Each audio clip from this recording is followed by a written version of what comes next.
അസ്സലാമു അലൈക്കും വറഹ്മത്തുള്ളാഹി തആല വബറകാതുഹു. ബഹുമാനികളെ, പരിശുദ്ധ റജബ് മാസമാണ്. റജബ് മാസം അല്ലാഹുവിന്റെ മാസം.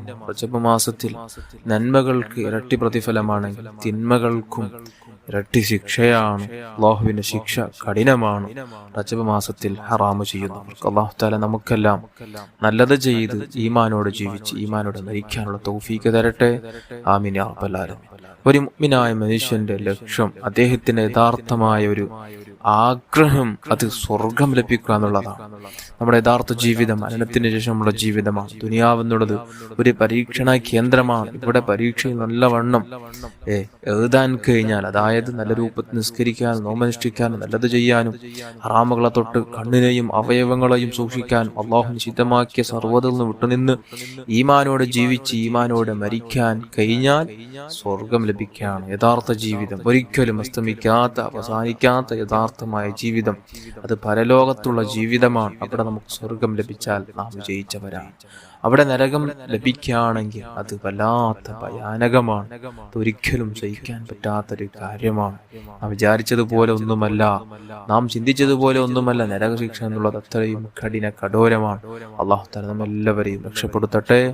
എന്നാൽ നമുക്ക് സ്വർഗം ലഭിക്കാനുള്ള എളുപ്പവഴി മുത്തായ തങ്ങൾ പറഞ്ഞ ഏറ്റവും ലളിതമായ ഏറ്റവും ലഘുവായ ഒരു ചെറിയൊരു കാര്യം, ഇതൊന്ന് ശ്രദ്ധിച്ചാൽ നിങ്ങൾ അത്രയേ ഉള്ളൂ. എത്ര ബിസി ഉണ്ടെങ്കിലും എത്ര തിരക്കുണ്ടെങ്കിലും ഒരു ദിവസം 5 വക്ത് ഫർസ്കാരം നമുക്ക് നിർവഹിക്കുന്നവരാണ്. ആ നിസ്കാരത്തിനു ശേഷം എത്ര തിരക്കുണ്ടെങ്കിൽ പോലും ആ സമയത്ത് ഒരു ആയത്തുൽ കുർസി ഓതാൻ ശ്രമിക്കണം. ആയത്തുൽ കുർസി മുത്തായത്തങ്ങൾ പറയുന്ന മൻ ഖറ ആയത്തുൽ കുർസി ദുബറ കുല്ലി സ്വലാത്തിൻ മക്തൂബത്തിൻ, ഓരോ ഫർള് ശേഷം ഒരു തവണ ആയത്തുൽ കുർസി ഒരാൾ പാരായണം ചെയ്യൽ പതിവാക്കിയാൽ ലം യംനഉഹു മിൻ ദുഖൂലിൽ ജന്നഹ ഇല്ലാ അയ്യമൂത്, അവൻ സ്വർഗത്തിലേക്കുള്ള തടസ്സം, സ്വർഗത്തിലേക്കുള്ള പ്രവേശിക്കുന്നതിനെ തൊട്ടുള്ള തടസ്സമായിട്ടുള്ളത് അത് മരണം മാത്രമാണ്. ദുനിയാവിൽ ഒരാൾക്ക് സ്വർഗം ലഭിക്കുകയില്ല. അപ്പോൾ മരിച്ചാൽ അവൻ സ്വർഗത്തിലാണ്. അപ്പോൾ സ്വർഗവും അവനിക്കും സ്വർഗത്തിനിടയിലുള്ള തടസ്സമായിട്ടുള്ളത് മരണം മാത്രമാണ്. അപ്പോൾ അത്രയും മഹത്വമാണ് ആയത്തുൽ കുർസിയിനുള്ളത്.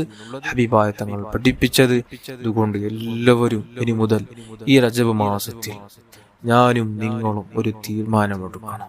ഇനിയുള്ള ഓരോ ഫർനിസ്കാരങ്ങൾക്ക് ശേഷം ആയത്തുൽ കുർസി ഓതിട്ടല്ലാതെ ഞാൻ ആ നിസ്കാര പായയിൽ നിന്ന്, നിസ്കാര മുസല്ലയിൽ നിന്ന്, സ്ഥലത്തിൽ നിന്ന് എണീക്കുകയില്ല, എഴുന്നേൽക്കുകയില്ലെന്നൊരു ദൃഢനിശ്ചയം, ഒരു പ്രതിജ്ഞ ഞാനും നിങ്ങളും എടുക്കണം. അല്ലാഹു തആല നമുക്ക് ഭാഗ്യം തരട്ടെ.